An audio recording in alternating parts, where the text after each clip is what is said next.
vlastně ukončí, opravdu všechno. Hraje se o 4. bod. Američtí tenisté vedou po 2 dnech 2-1.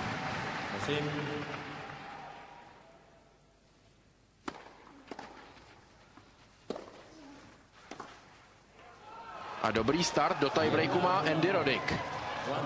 No, úplně fantastický, protože ten nabíhaný úder neměl chybu a podívejte se, odkud Roddick jakým způsobem toho zahrál.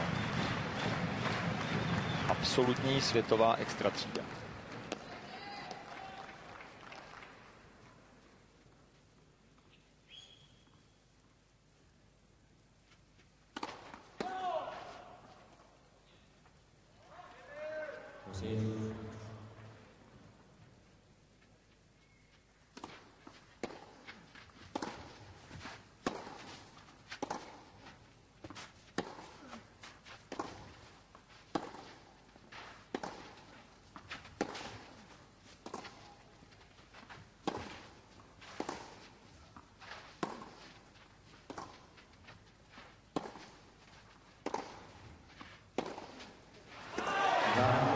Možná nejdelší výměna dosavadního průběhu utkání. Andy Roddick si udržel ten mini break z první výměny a vede 2-0. No, opět to byla hodně diskutabilní situace pro úder z backendové strany po lajně. Asi jedna z nejdelších výměn, co jsme viděli, a jakoby Tomášovi došla trpělivost, protože na vítězný úder to nebylo.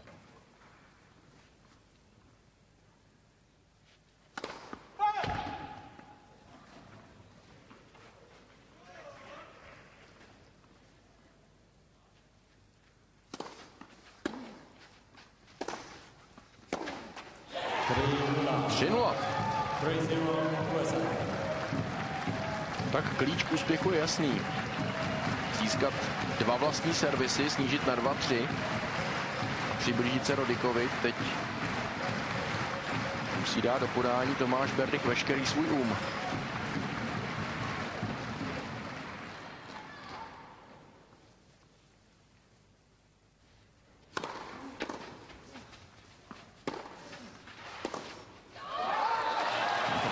Ještě tak. Hodně dobrý servis od Tomáše a výborný return od Roddicka. Tady ten forehand nemusel zkazit. Měl ho hodně na lineu, asi se chtěl vyhnout Tomášově forehandu.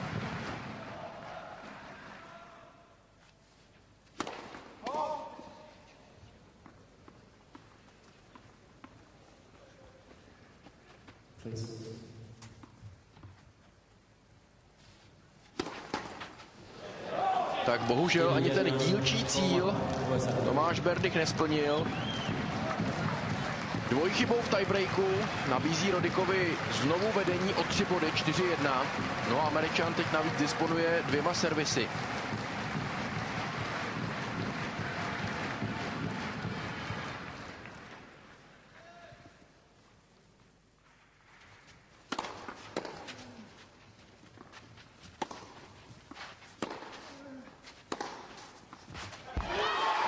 Výměna stran a Andy Roddick má našlápnuto k vítězství.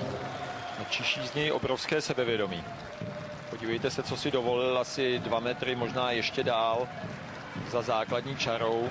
Zahrál vítězný úder.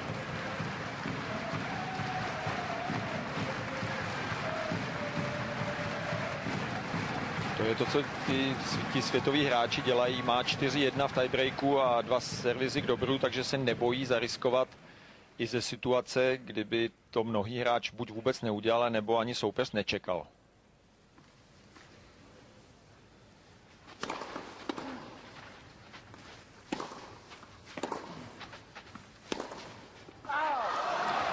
Naděje ještě žije. Andy Roddick nezvládl tento forehand. Tomáš Berdych snižuje na 2-5 a bude 2krát podávat.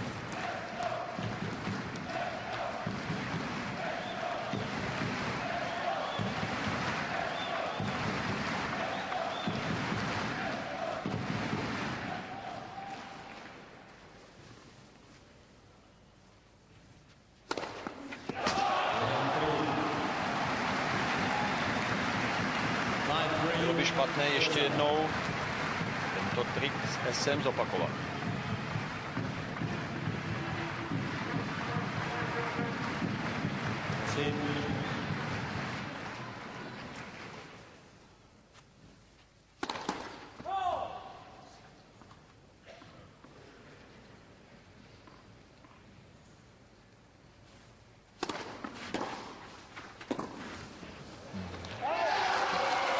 Výborný return Andyho Rodika, dostává Tomáše Berdycha bohužel do kolen a pod tlak. Američan vede 6-3 a jsou před ním 3 matchbally. Jsou před ním 3 matchbally a z toho 2 při vlastním a podání. vidíme velmi sebevědomého Andyho Rodika. To už je vidět z výrazu jeho tváře.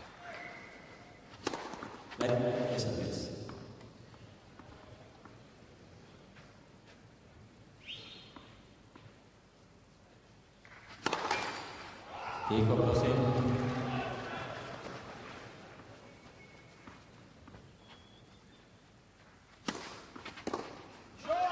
Ale Berdych bojuje dál a snižuje na 4-6. Násnah snad může žít ta vzpomínka na zápas proti Tomimu Házovi, kdy Tomáš vyhrál ze 2 matchballů. Zkusme to přivolat. Dámy a pánové,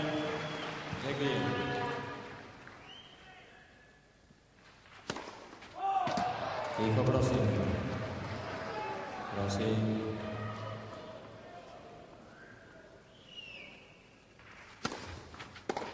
Bohužel. Tomáš Berdych prohrává v Davis Cupu po 2 letech. Naposledy se tak stalo v Argentíně s Guillermem Correou. Tentokrát na domácí půdě v Ostravě nestačil na americkou jedničku Andyho Rodika a za 2 hodiny a 25 minut s ním prohrává 1-3 na sety, v posadách 6-4, 3-6, 2-6 a 6-7.